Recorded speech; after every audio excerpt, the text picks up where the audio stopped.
اعوذ باللہ من الشیطان الرجیم، بسم اللہ الرحمن الرحیم۔ السلام علیکم ورحمۃ اللہ وبرکاتہ۔ آج کی حدیث کا موضوع ہے غلاموں اور ماتحتوں پر ظلم کا انجام، اور یہ روایت ہے صحیح مسلم سے۔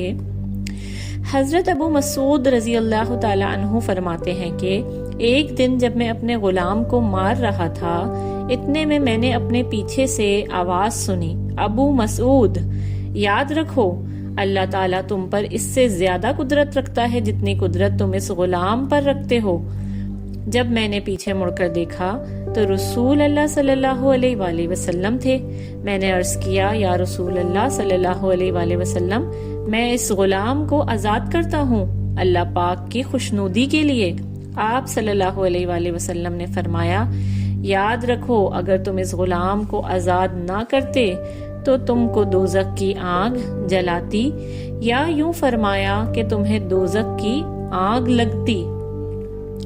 حدیث کا مفہوم یہ ہے کہ جو لوگ ہمارے ماتحت ہوتے ہیں ان کے ساتھ بھی ہمیں انصاف سے کام لینا چاہیے، نہ کہ ظلم اور جبر کریں اور انہیں اپنی ملکیت سمجھ کے ان کے ساتھ برا سلوک کریں، کیونکہ ہر ایک اپنے عمل کے لیے، ذرہ برابر بھی اپنے عمل کے لیے اللہ تعالیٰ کے ہاں جواب دہ ہوگا۔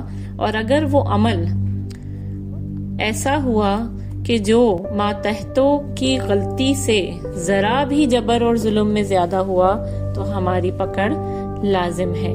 تو ہر کوئی اپنے ساتھ ساتھ دوسروں کا بھی خیال رکھے اور ہر معاملے میں انصاف سے کام لے۔ جزاک اللہ خیرا کثیرا۔